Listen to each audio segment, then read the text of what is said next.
Hi, my name is Ruth Amundsen, and we're in Norfolk, Virginia, and we got solar on our house in 2009.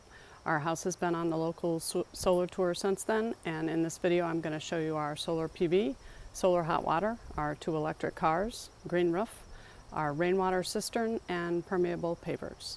On the left is our solar hot water. That means we have 100 gallons of solar heated hot water for our water all the time. And on the right is our solar PV.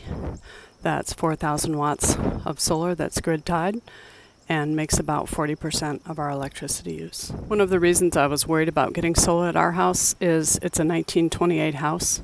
We have really old beams in the roof and pretty old wiring, and I was worried they'd have to cut into all that, but there was no cutting of any roof material. There was one small hole to bring the power through, and we didn't have to do anything to change our wiring. The power just feeds into the breaker, onto the breaker panel through a breaker. This is our first electric car, BMW i3. Gets 90 miles of range.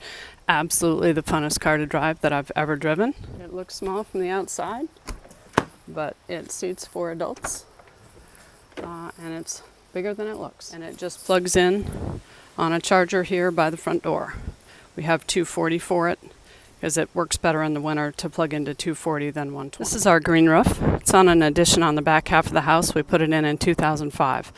Absolutely the funnest house project we've ever done. It's just beautiful. Those are my windows for the home office. I look out on this all the time.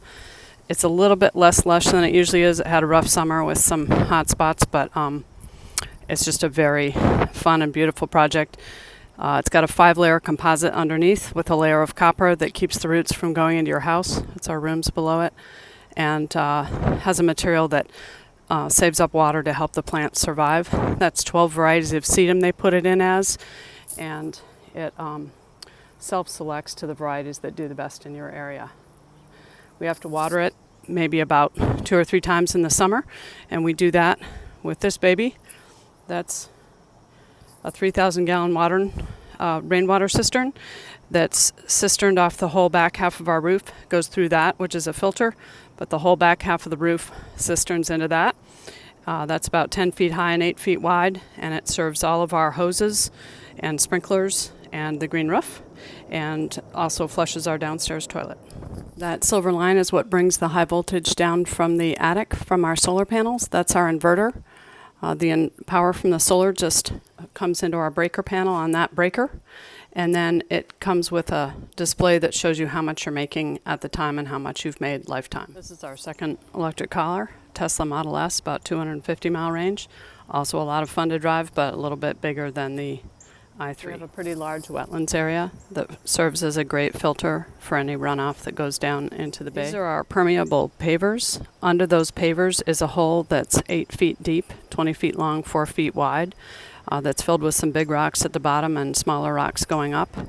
And we have this at each side of our driveway, so it filters all the runoff that comes off of our driveway. It all is sunk in these and doesn't get out to the bay. We front on the Chesapeake Bay, so this is a way of keeping any of our runoff out of the bay. This is that rainwater cistern from the ground. Even though it's 10 feet high, it's so buried in bushes it's hard to even see that it's there.